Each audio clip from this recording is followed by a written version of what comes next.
Hello students, how are you all? I hope you all are fine, safe at home. Take care of yourself, your families. If anyone needs your help, try to help them. Think positive और pray करते रहना, सब ठीक हो जाएगा। एक दिन फिर से सब कुछ नॉर्मल हो जाएगा, ठीक है। Okay students, we are moving to the subject that is TYBCom MHRM. In that last video we had discussed the marketing research. Marketing research में हमने मीनिंग, फीचर्स, फिर उसके बाद हमने देखा प्रोसेस ऑफ मार्केटिंग रिसर्च यानी steps of marketing research. So there are various steps of marketing research, वो हमने देखा। देन उसके बाद में that we are going to today learn that is consumer behaviour. Consumer behaviour is a very easy concept. नाम से ही आपको समझ में आ जाता है। अगर हम कंज्यूमर है तो हमारा बिहेवियर वो भी इसमें आ जाता है। So we are learning consumer behaviour. Consumer behaviour as the action and decision. Consumer behaviour यानी क्या? अगर मैं कोई प्रोडक्ट परचेज़ करती हूँ तो वो मेरा एक्शन हुआ। अगर परचेज़ करने का डिसीज़न लेती हूँ so action and decision process of people who purchase goods and services for personal consumption, उसको कंज्यूमर बिहेवियर बोलते हैं। फॉर एग्ज़ाम्पल, मैं मार्केट में गई और मुझे कोई प्रोडक्ट अच्छा लगा तो मैंने उस प्रोडक्ट को परचेज़ करने का डिसीज़न लिया और फिर मैंने परचेज़ कर लिया अपने पर्सनल यूज़ के लिए, अपने कंजम्पशन के लिए। तो वो क्या हो गया? मेरा कंज्यूमर बिहेवियर। मतलब मैं कंज्यूमर हूँ और वो मेरा बिहेवियर। ओके, तो वेरी सिंपल है, एकदम सिंपल उसमें याद रखने का। Consumer behaviour is a decision process and physical activity. ये प्लानिंग वो सब नहीं है, इसमें डायरेक्ट क्या होता है? एक्शंस होता है। So decision process and physical activity and which individuals engage in when evaluating, acquiring, using और disposing of goods and services. ठीक है, कोई भी पर्सन अगर गुड्स और सर्विस को परचेस करने का डिसीज़न लेता है और वो उसे परचेस करता है तो ये उसका इन्फ्लुएंस है कंज्यूमर बिहेवियर का, ठीक है, उस प्रोडक्ट के लिए। Okay, so we are moving to the next in that factors influencing consumer behaviour. So consumer behaviour को कौन से फैक्टर्स इन्फ्लुएंस करते हैं? So first is marketing factors. So marketing factor is very easy. The marketing mix variable greatly influence consumer behavior. बराबर है। Product, सबसे पहले marketing factors में क्या आ जाएगा? प्रोडक्ट। तो फीचर्स ऑफ प्रोडक्ट, पैकेजिंग, ये सब इसमें आ जाएगा। प्राइसिंग, प्रीमियम प्राइसिंग स्ट्रेटजी में appeal to upper income group and value price में appeal to price sensitive customer. यानी प्राइस के ऊपर देखो, अगर मार्केटिंग फैक्टर्स को क्या क्या, कंज्यूमर बिहेवियर को क्या इफेक्ट करता है? मार्केट। तो मार्केटिंग फैक्टर्स में सबसे पहले प्रोडक्ट। तो हम पहले क्या सिलेक्ट करते हैं? जब मैं मार्केट में जाती हूँ तो पहले प्राइस नहीं देखती हूँ, पहले मैं क्या देखती हूँ? प्रोडक्ट देखती हूँ। मुझे प्रोडक्ट पसंद आता है तो मैं उसकी क्या पूछती हूँ? प्राइस। तो पहले क्या आ गया? प्रोडक्ट। प्रोडक्ट में प्रोडक्ट का फीचर्स देखना कि ये अच्छा है, हाँ ये इसका फीचर। फिर उसका पैकेजिंग भी देखते हैं हम। कभी कभी हमें फीचर्स अच्छा लगता है और पैकेजिंग अच्छा नहीं लगता है तो भी हम नहीं परचेस करते हैं। तो फीचर्स, उसका प्रोडक्ट का और पैकेजिंग दोनों देखें, फिर हम किस पे जाते हैं? देन प्राइसिंग, कि भाई उसकी प्राइस क्या है, मेरे बजट के अंदर है कि नहीं है।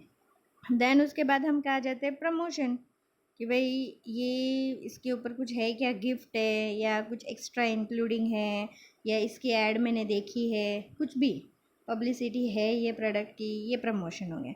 देन प्लेस, जो आप जहाँ पर ये परचेस करने जा रहे हो, आसपास का एरिया, प्लेस, वो भी आपके लिए, ये चार चीज़ आपके लिए बहुत इंपॉर्टेंट है मार्केट में जब आप जाते हो।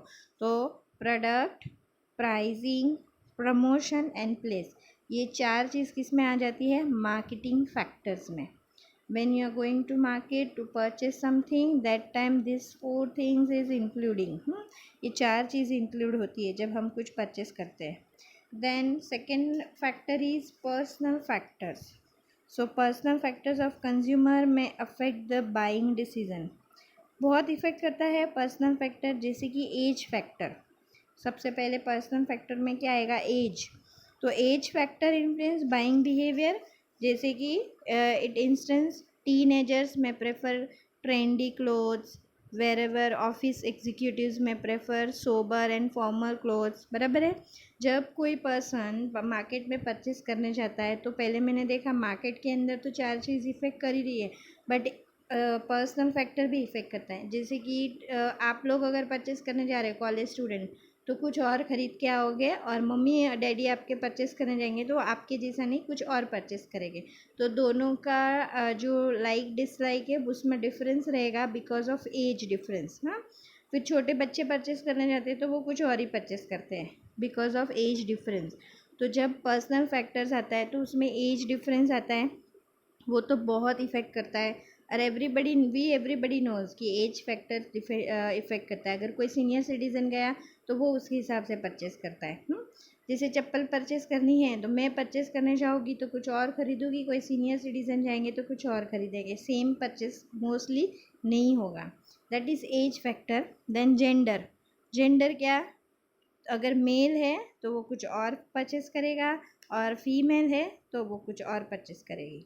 मैं कलर्स चॉइस में भी अगर मेल है तो अलग कलर्स चूज़ करते हैं, बॉयज़ है तो ब्लू, ब्राउन, ब्लैक ऐसे चूज़ करते हैं, गर्ल्स है तो पिंक है, पर्पल है, सब अलग अलग कलर्स चूज़ करती है। सो ये जेंडर डिस्क्रिमिनेशन भी आ जाता है इसके अंदर। तो फैक्टर्स में एक मार्केटिंग फैक्टर, पर्सनल फैक्टर में एज फैक्टर हुआ, जेंडर हुआ, एडुकेशन लेवल भी आता है। देखो हायर लेवल के जो होते हैं एकदम पढ़े लिखे वो अलग चूज़ करते हैं, और जो बिल्कुल एडुकेटेड नहीं है उनकी चॉइसेस अलग होती है। ये ऑब्ज़र्व करना, आप चाहे तो अपने घर में अपने आसपास भी ऑब्ज़र्व करना। अगर बहुत ज़्यादा एडुकेटेड पर्सन है उसकी चॉइस अलग होगी, और बिल्कुल एडुकेशन नहीं लिया है उसकी चॉइस अलग होगी। ये भी फ़र्क पड़ता है। और इनकम, वो तो डेफिनेटली इनकम लेवल तो कि भाई पैसे वाला है तो वो अलग चॉइस करता है, गरीब है तो वो अलग चॉइस करता है। तो poor people are choicing different products and rich people preferring different products. Okay. Then status in the society. बहुत सारे लोग तो खाली स्टेटस ही देखते हैं, मैं ऐसा खरीदूँगा तो मेरा क्या स्टेटस रहेगा, ऐसा बोलते हैं। तो ये भी एक है सोसाइटी के अंदर रूल, कि कुछ लोगों को ऐसा लगता है कि ये प्रोडक्ट परचेस करने से मेरा स्टेटस हाई हो जाता है, ये प्रोडक्ट परचेस करने से मेरा स्टेटस लो हो जाता है। तो स्टेटस भी इफ़ेक्ट करता है। So these all are including the personal factor consumer behaviour के अंदर। तो ये कंज्यूमर बिहेवियर का पर्सनल फैक्टर हुआ। Then third is psychological factor. Psychologically factors भी कंज्यूमर जब परचेस करता है इफ़ेक्ट करता है। First learning.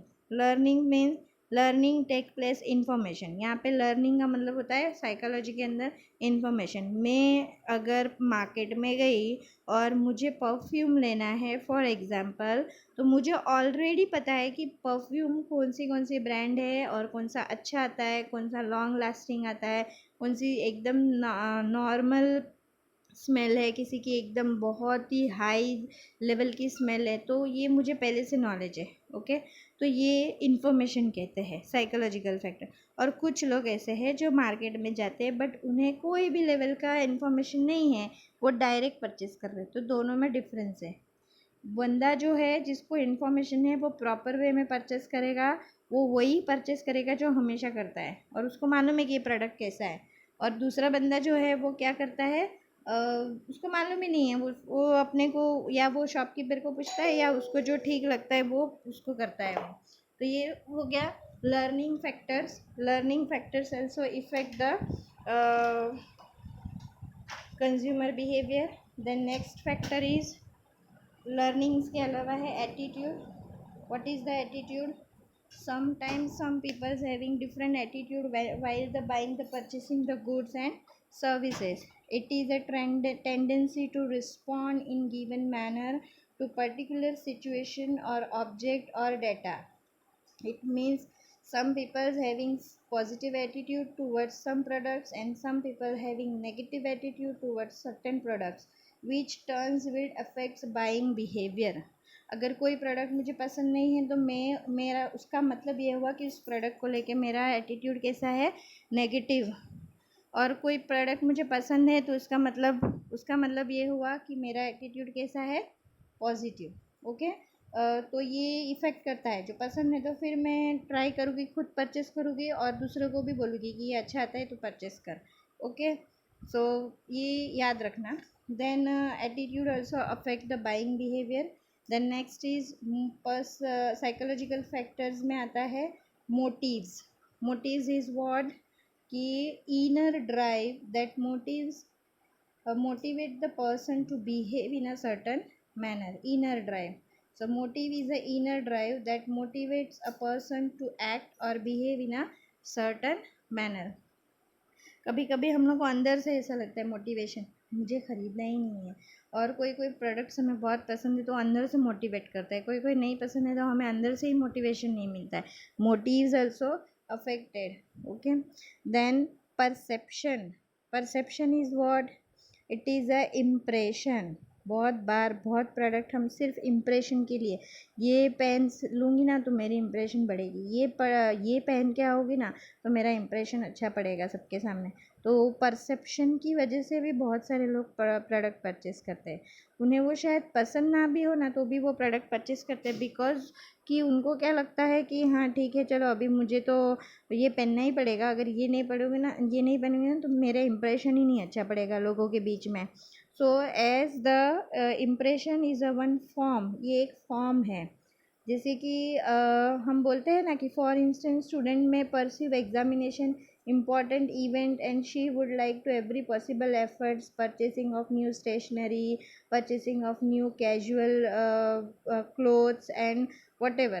जब भी गैदरिंग आता है तो हम कुछ अच्छा अच्छा परचेस करते हैं, तो हम सोचते हैं ये पहनूंगी तो मेरा इंप्रेशन बनेगा। ओके, ये परसेप्शन। इन शॉर्ट मैं आपको जो कहना चाहती हूँ वो समझ में आया कि परसेप्शन क्या है। ओके। सो ये 3 फैक्टर्स मैंने अभी आपको एक्सप्लेन किए।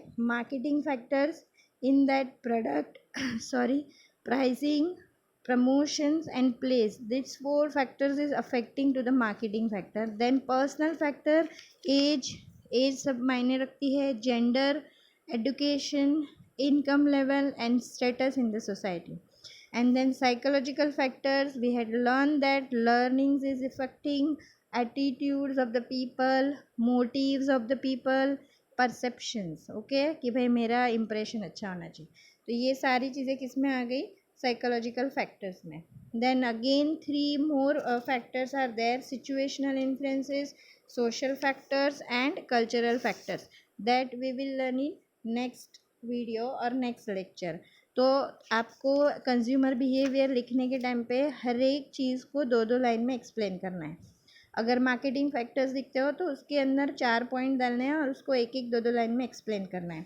देन पर्सनल फैक्टर डालते हो तो उसके अंदर भी 1-1 पॉइंट 2-2 पॉइंट डाल के उसको एक्सप्लेन करना है। ठीक है, इस तरह से आपको पूरा consumer behaviour is very big factors, और ये कंज्यूमर बिहेवियर है इजी बट लर्निंग्स के लिए बहुत अच्छा है। तो ये सब आप याद रखो और इसे प्रॉपर वे में लर्न करेंगे। Then in next video we will learn 3 more other factors। Okay students, take care and bye।